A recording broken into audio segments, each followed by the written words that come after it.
3 जून 1947 की वो तारीख है जब 40 करोड़ लोगों की आज़ादी का दिन तय हुआ और साथ ही मोहम्मद अली जिन्ना का नापाक सपना भी पूरा हो गया।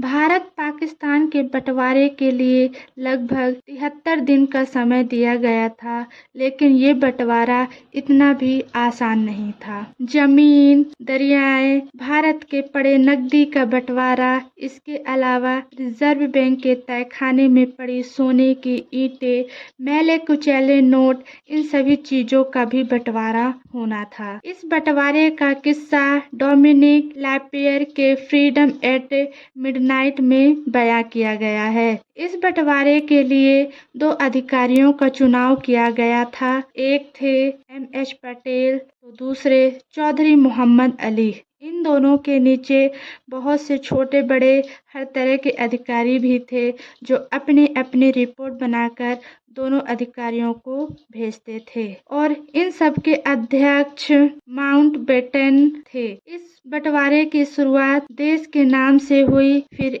सबसे ज्यादा पैसे को लेकर भी तू मैं हुई। चल अचल संपत्ति, सभी प्रकार की संपत्ति का भी बंटवारा हुआ।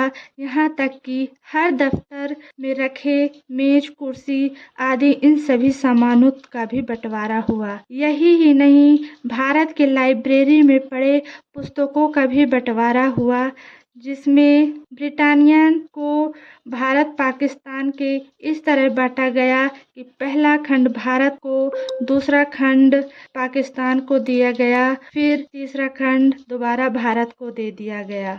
लाइब्रेरी के शब्दकोश को भी आधा आधा फाड़कर इस तरह बांटा गया कि देखने लायक था। यहाँ तक कि पुस्तकों लाइब्रेरी के जो शब्दकोश थे उनको भी आधा आधा फाड़ कर बांट दिया गया। अब ऐसे एक दिल पसीज जाने वाली हिंदू, मुसलमान और सिखों का अब ऐसी एक दिल पसीज देने वाली बंटवारे की बात अभी बाकी है, जो ऐसा बंटवारा कि लाखों हिंदू, मुस्लिम और सिखों का जो भारतीय संस्था के गौरवशाली हुआ करते थे, कुछ पाकिस्तान को तो कुछ भारत को सेना देना बाकी था। हर चीजों की तरह इन वीरों का भी बंटवारा होना तय था। उन सेनाओं को एक फॉर्म दिया गया जिसमें लिखना था कि वो कहाँ जाना चाहते हैं, वो भारत में जाना चाहते हैं कि पाकिस्तान में। लेकिन हिंदू सिख को तो इस फार्म से कोई समस्या नहीं थी, लेकिन मुसलमान के लिए ये कागज का टुकड़ा सूल बन गया था। इसी पीड़ा से गुजर रहे मेजर यातुल खान बहुत सोचने के बाद वो पाकिस्तान को चुने और अपने घर बार माँ को छोड़कर पाकिस्तान जाने का फैसला लिया। अगले सुबह माँ ने उन्हें विदा किया और पवित्र कुरान उनके हाथ में दी और खूब सारी दुआएं भी दी। मेजर यातुल खान को लगा था कि वो अपनी माँ से मिलने आते रहेंगे, लेकिन उनका सोचना गलत था। वो ना तो कभी अपने माँ से मिल पाए और ना वो अपने कभी पुश्तैनी घर को आ पाए।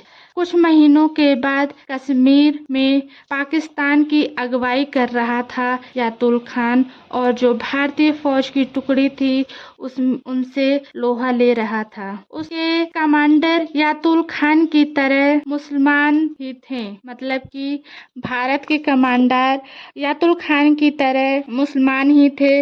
उनके नाम के पीछे भी यातुल खान की तरह उनके नाम के पीछे भी खान लगा हुआ था। बस फर्क इतना था कि उस दिन उन्होंने अपनी मातृभूमि को चुना था और उनका नाम था यूनुस खान, जो कि यातुल खान के बड़े भाई थे। अब ये कैसी विडंबना थी कि 2 सगे भाई एक दूसरे के विरोध में खड़े हैं। तो ये था बंटवारे का किस्सा।